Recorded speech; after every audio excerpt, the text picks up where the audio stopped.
Hello guys, welcome to my YouTube channel. Kung hindi ka pa subscribe ka na sa ating channel.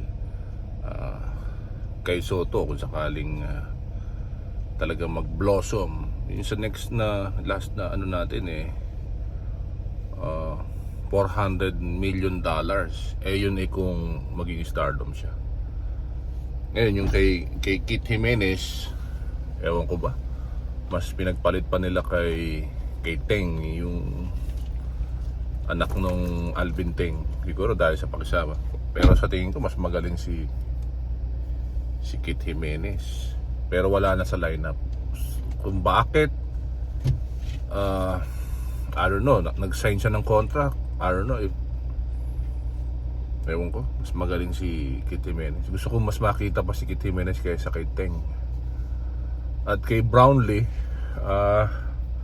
maraming mga vlogger nagsasabi negative, positive, tapos negative ulit, positive. Totoo na positive siya.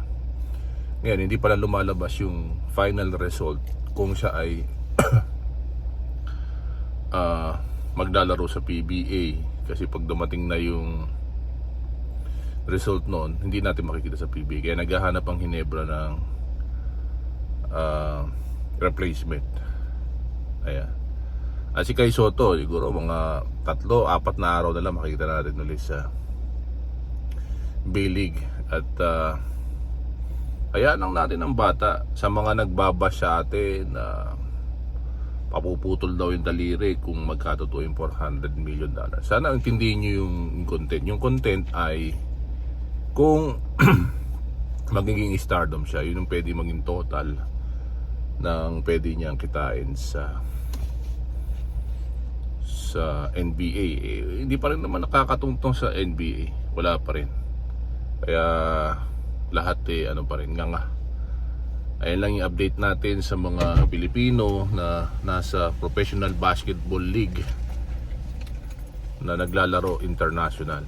So sa ngayon wala pa rin nakakatuntong sa pinakamataas na liga ng NBA.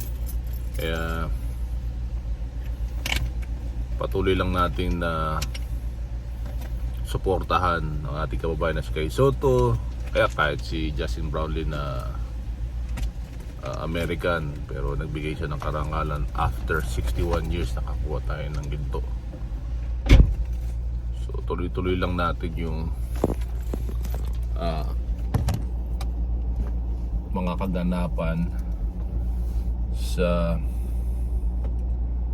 mga naglalaro internationally. Yung mga nakikita nyo sa mga vlog, ano yan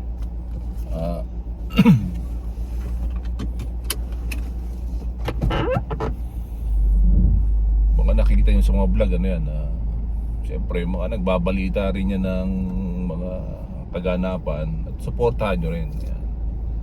Kaya please like, share, subscribe to our channel. At kung hindi ka pa subscribe at nanonood ka lang, baka naman pwede mong i-click yung ating notification bell button at maka-update sa ating mga kababayan na naglalaro sa International League.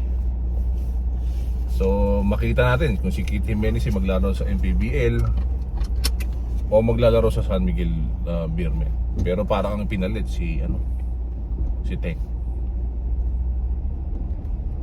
Diba? Do we still have time? 7:26 na. Ha?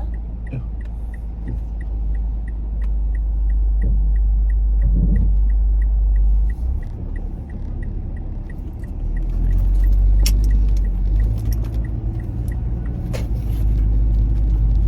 Ganyan lang ang mga updates sa pero napaka-generous ng Ginebra. Kung talagang totoo yun na bibigyan pa rin ng 50% or 100% na sweldo si Justin Brownlee. Sabi talagang inalagaan talaga nila ng maganda yung import kasi nagbigay naman sa kanila ng maraming kampyonato. At yung pinaka-treasure na nakuha natin ay yung sa Asian Kung wala si Justin Brownlee, wala, hindi tayo makakakuha ng ginto. Isa siya sa mga talagang nagdala sa gilas ng laban sa Jordan. At napakaganda ng panalo. Parang yung pagkapanalo nung Gilas versus Jordan, yung pagkapanalo ng 3 points ni Stephen Curry versus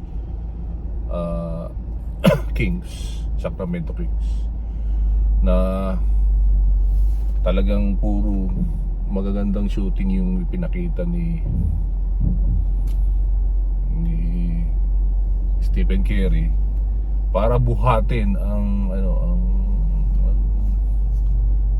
Warriors. Kung napanood niyo yung highlights ng Warriors versus Sacramento King, talagang 3 points siya nagpanalo. Same thing with Gilas. Historic yun. Sabi nga ni Stephen Curry early na night. Ayan. So ayan guys, yung $500 million ni Kai Sotto, maaaring maganap yan. Depende sa makikita natin development. Kasi Kai Sotto naman, bata pa yan. Pero ako, nakasuporta ako 100% kay Kai Sotto. At tingin ko makukuha niya yung kanyang kontrata, the nearest. At meron kukuha dyan kay Kai Sotto. Yan ang sigurado. I'm a fan believer. I believe on Kai Sotto's strength. And kung meron siyang weaknesses, nakita natin lahat yun. Pero magbubunyi ang mga Pilipino kasi gusto rin natin makita si Kai Sotto na maglaro sa NBA. Yan lang guys ang update. Possible makuha niya ang $500 million contract in total kung succeed siya at maging prime time lead siya ng isang NBA team. Kung hindi, probably he will just stay in the International League or PBA the least. Bye for now. Please like, share, subscribe to our channel. Bye-bye.